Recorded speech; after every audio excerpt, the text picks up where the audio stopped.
Hey everyone, welcome to my channel. If you're new, my name is Missy. I'm currently 39 years old and I have two kiddos. One is 2 years and a couple months, and this little sweet one right here, Matilda, she is only 5 weeks old, 5 weeks and a few days. But what today is a big monumental day in my postpartum because I am 40 days postpartum today.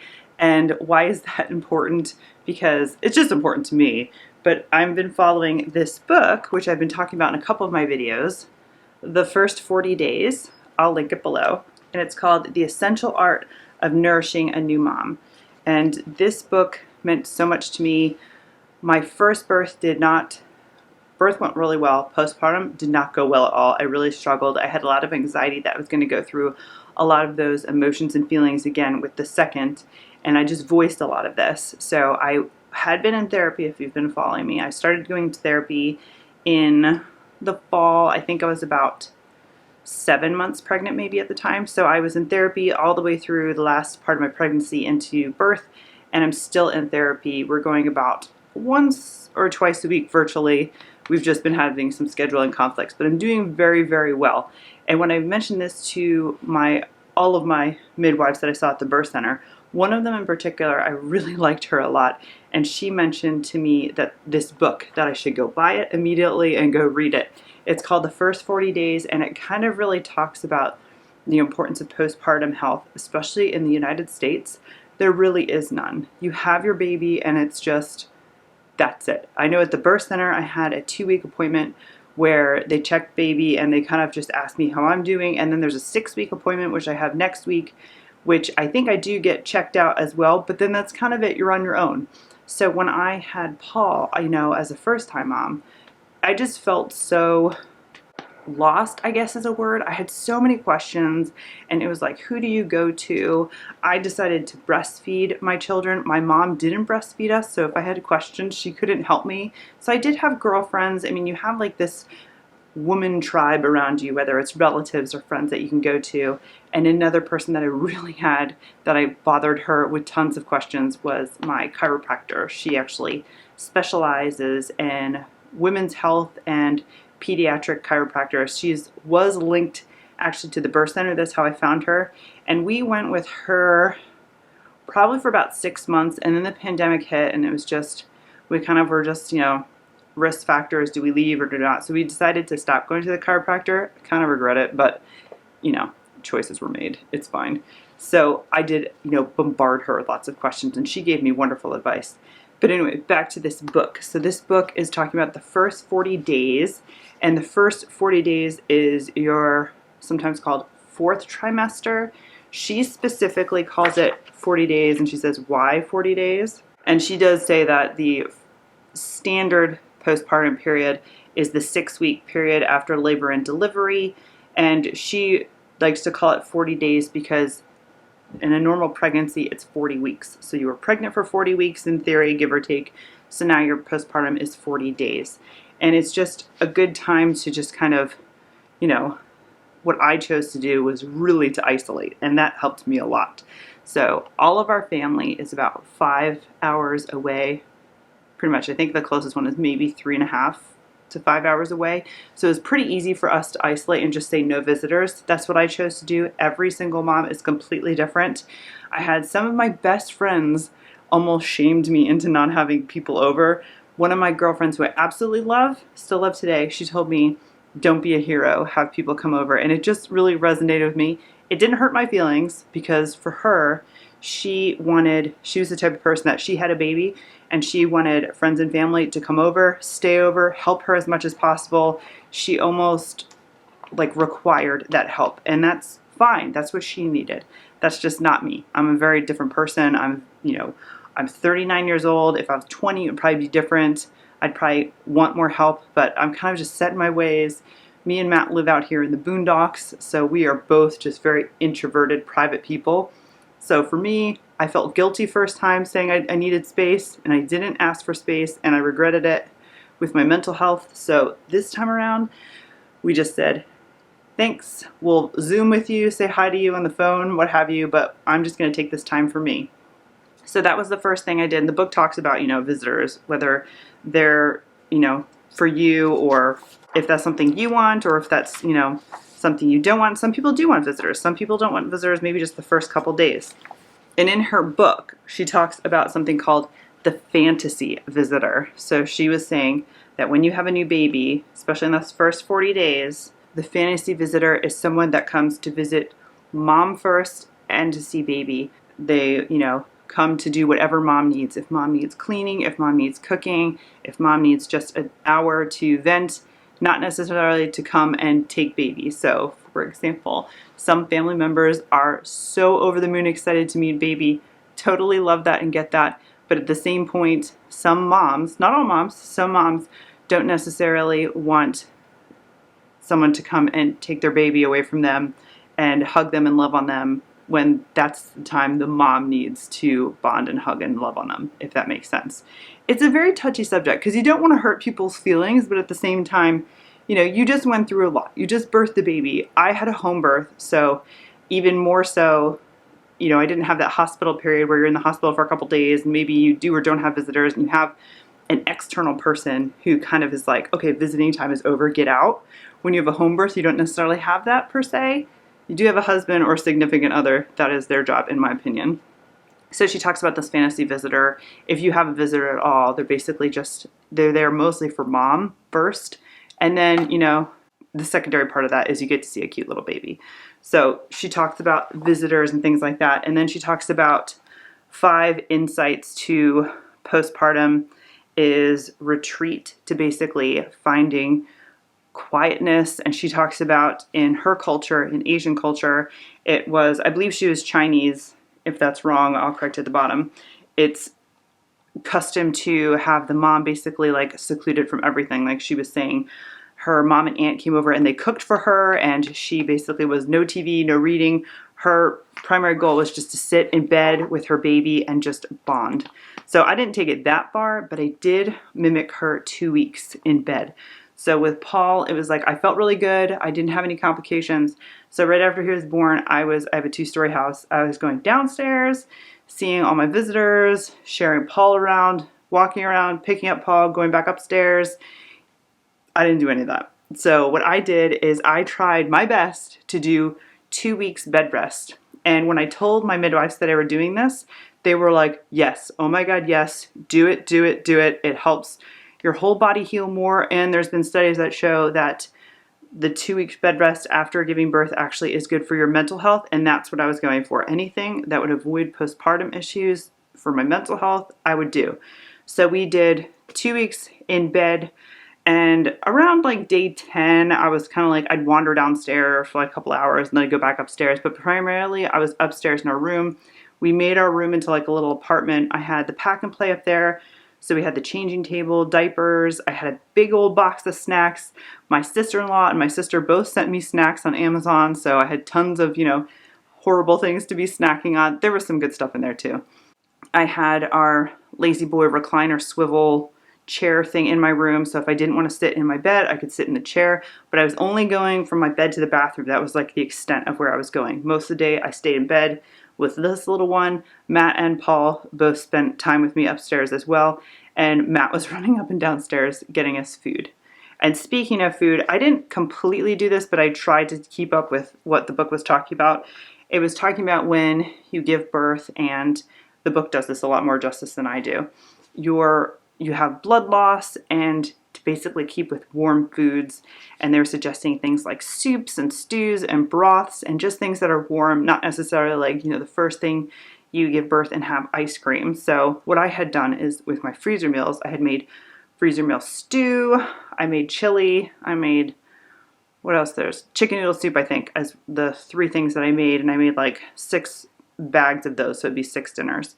And Matt was able to just thaw those and throw them in an Instapot. And I did have a lot of tea. I had my red raspberry leaf tea from the last part of my pregnancy. And I was drinking ginger tea and peppermint tea. I was trying to stay away from the caffeine if I could for a couple reasons. The book talks about trying to steer clear of caffeine. But with my anxiety, I just have read before that caffeine isn't good for anxiety. So I always try to kind of limit my caffeine. So I wasn't really having coffee per se. I am now. Every once in a while I have a cup of coffee, but mostly I'm drinking hot herbal tea, which is caffeine free. Green tea is another good one that I was drinking, and trying to stay insanely hydrated. But the key to that was just 2 weeks laying in bed. I think it made a huge difference. It's hard to say because 2 pregnancies, 2 births, 2 postpartums are going to be dramatically different anyway. But this one, I was prepared. With my first child, I was prepared for how to get pregnant and prepared for the pregnancy, and then I'm prepared for the birth. And I did not do my homework and did not prepare for postpartum whatsoever. So I had that going. This time, I was a little shell-shocked with postpartum the first time. I had that prepared in my mind.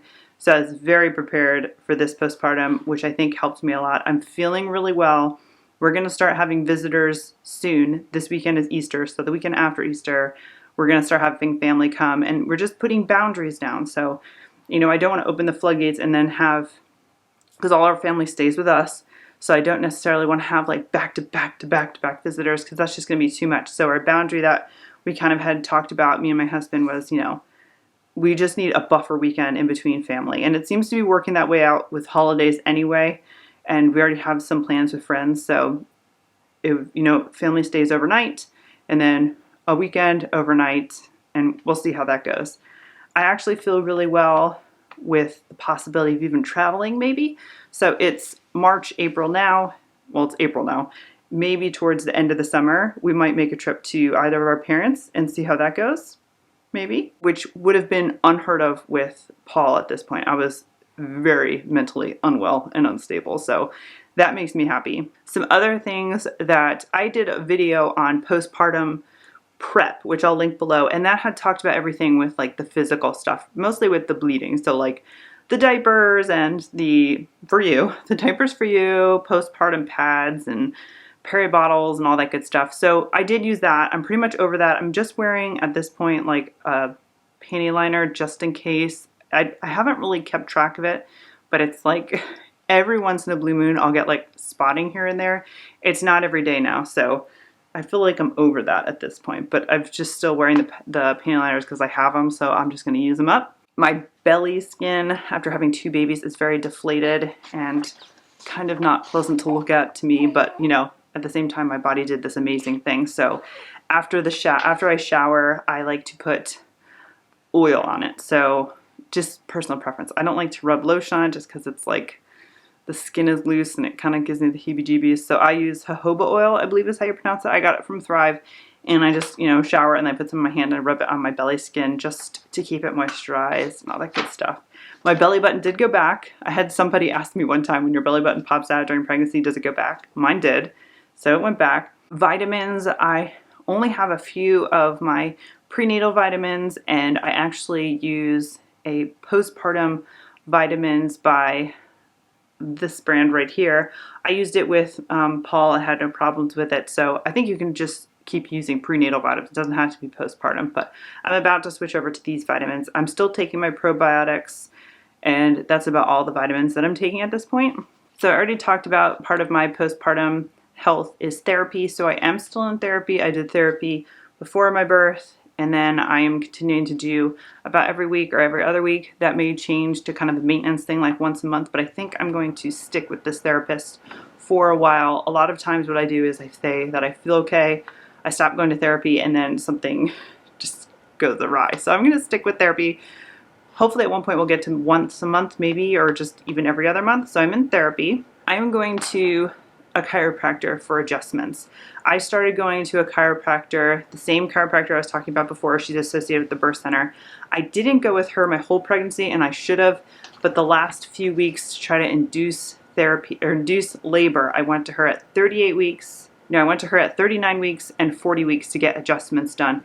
So now we are going as a whole family. Matt likes getting adjusted, I get adjusted, baby gets adjusted, and Paul actually got adjusted. I was surprised that he did not freak out. So our whole family gets adjusted at a chiropractor. That's something I also recommend for postpartum. Another, talk about specialists that I looked into.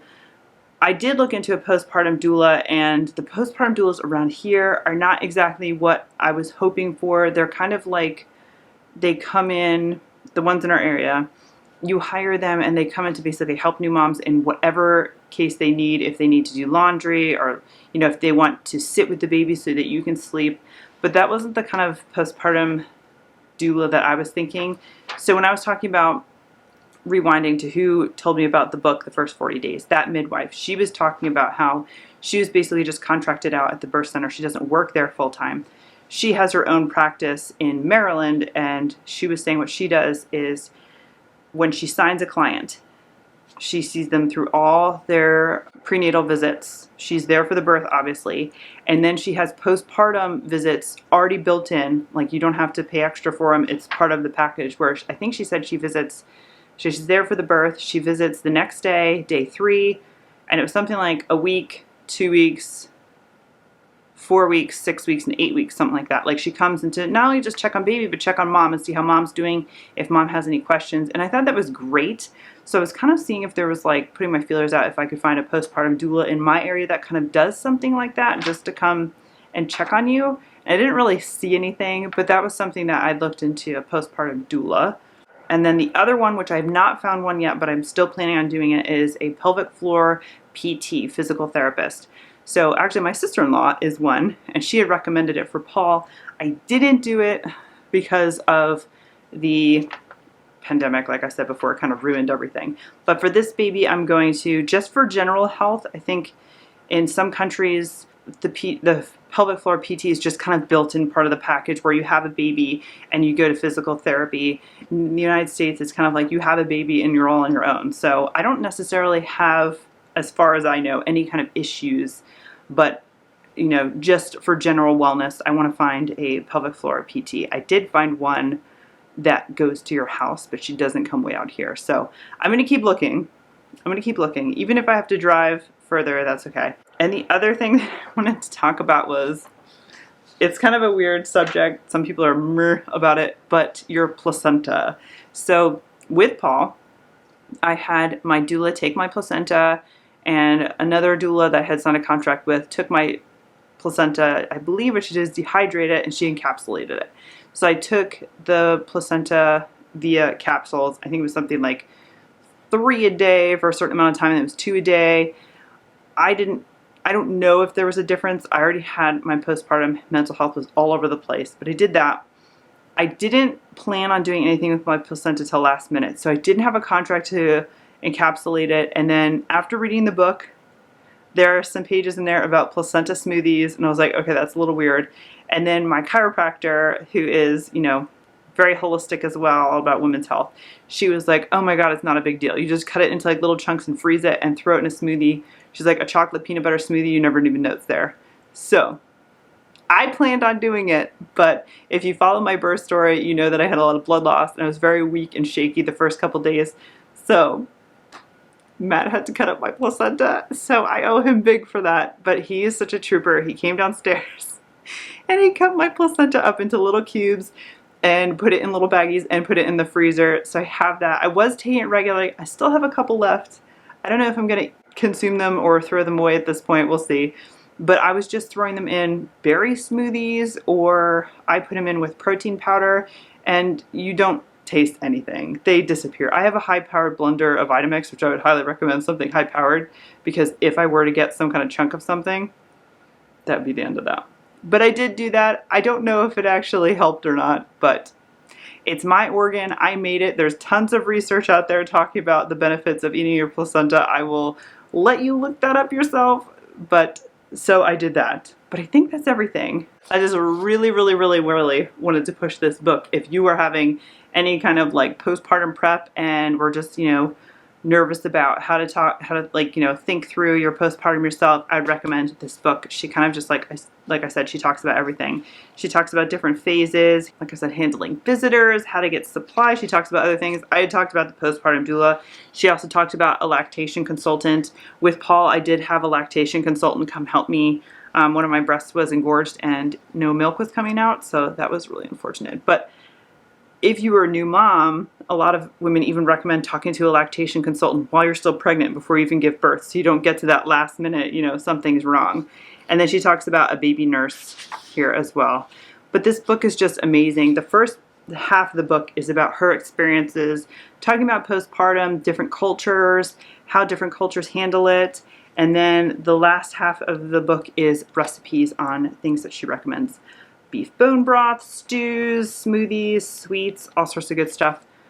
I'm not getting any money from this book whatsoever. I just thought this book was such a good resource, and I just struggled to find anything on postpartum with my first birth. So I really wanted to share this with anybody who is giving birth soon or is currently in postpartum. Get this book on Amazon. Like I said, I'll link it below. But anyway, thank you so much for watching. If you have any comments or questions, I'd love to hear from you in the comments below. Subscribe if you haven't already. Give this video a like so I know you like it, and I'll see you in the next one. Thanks, bye.